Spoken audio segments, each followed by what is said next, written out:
How to research the truth like a professional.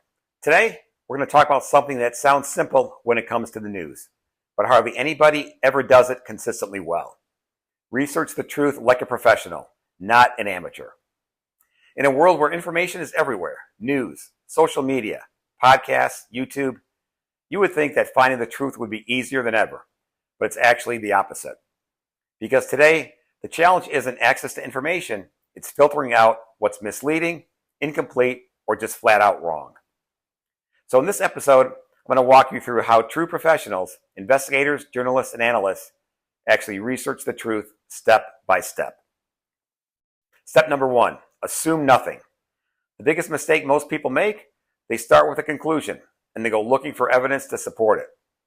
This is not research, this is confirmation bias. Professionals do the opposite. They start with a question, not an answer. Instead of saying, is this story true? They ask, what don't I know yet? A better way to approach any topic is to ask, what are the claims being made?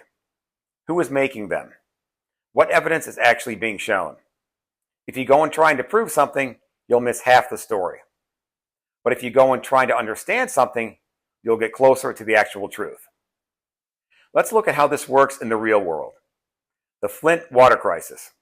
When reports first emerged about contaminated water in Flint, many early responses downplayed the issue. A professional would ask, what are residents reporting? What do independent water tests show? Are government statements aligned with the data? Investigative journalists and researchers asked those questions and eventually uncovered serious lead contamination that officials had initially denied. Step number 2, go to the original source. This is a really important one. Most people consume secondhand information. They read an article. They summarize another article. They study another article that's based on data that you've never actually seen. Professionals go straight to the primary source whenever possible. This means they look at original documents. They look at full interviews, not just the clips. They look at full reports or studies. They look at official statements, not just the headlines about a story. They will even look at news outlets that they disagree with. If you're watching a 10-second clip of someone saying something controversial, find the full 10-minute context, because context changes everything.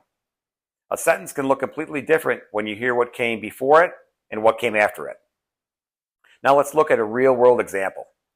The January 6th United States Capitol attack.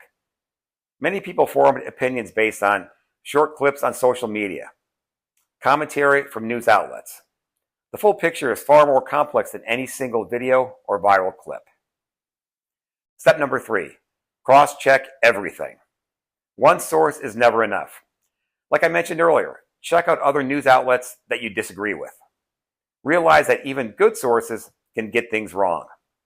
Professionals cross-check information across multiple outlets. Here's how to do it. Look at how different sides are covering the same story. Compare what they agree on versus what they disagree on. Pay attention to what's missing, not just what's included. If 3 completely different sources who don't usually agree are all reporting the same basic facts, that's a strong signal you're getting closer to the absolute truth.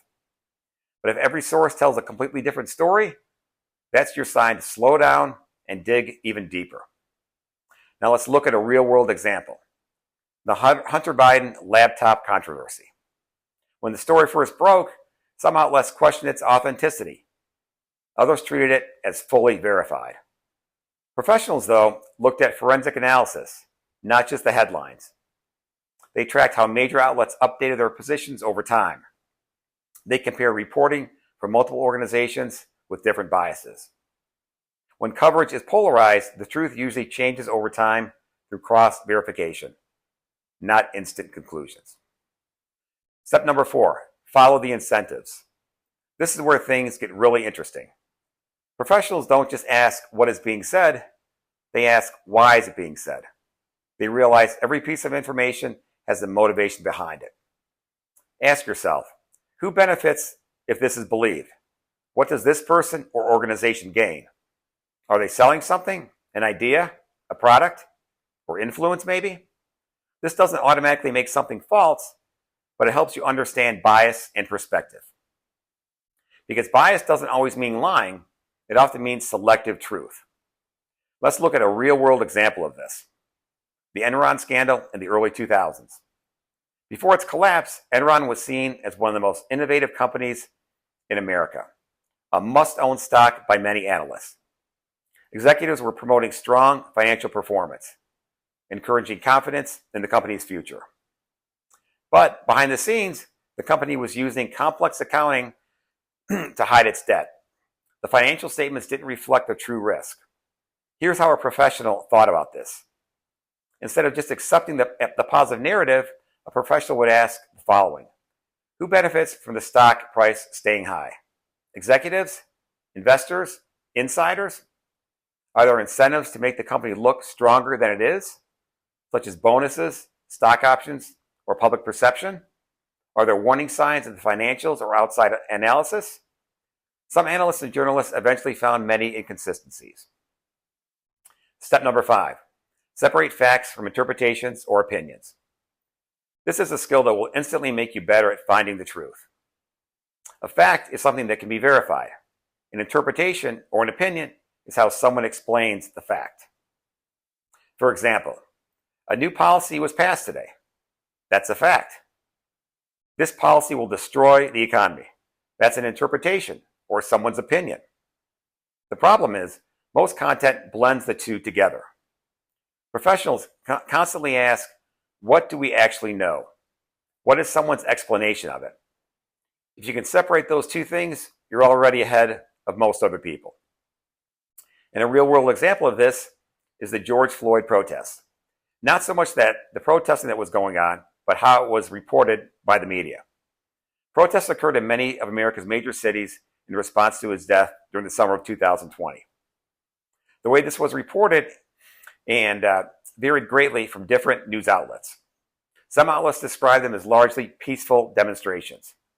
Others emphasize incidents or rioting and property damage. The professionals looked at this overall and distinguished between peaceful protests and violent incidents. A professional could have just watched this on TV and seen reporters saying, this is mostly a peaceful protest. Yet at the same time, in the background, you could see buildings that were burning, cars being smashed, and other property that was being damaged. A professional would have done his or her research and found out that over 2,000 police officers were injured during the rioting. 19 deaths were reported from May 26th to June 9th alone. And there was over $2 billion in property damage nationwide. A professional would have found this out, that this was not a peaceful protest. Step 6, watch for emotional manipulation. For example, if you see a headline with dramatic music, bold red text, or words like shocking, outrageous, or you won't believe this, this should make you question the headline. If a headline or a news story makes you instantly angry, you want to pause and verify the claim before sharing or reacting. Emotional reactions are often used to short-circuit critical thinking. Professionals stay calm and analytical. They don't ignore emotion, but they don't let it drive their conclusions.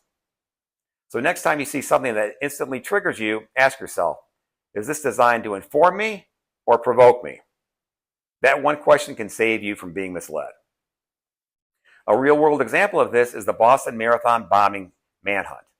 After the bombing, social media users and online communities rushed to identify suspects before authorities confirmed the facts. As a result, innocent people were falsely accused online. One college student, Sunil Tripathi, I think I pronounced that right, he was misidentified by internet users, and his family endured emotional stress. What made this such a strong example of emotional manipulation is the following. Urgency overrode verification. Emotionally compelling speculation. People shared information because it felt true. And social reinforcement made weak evidence appear convincing.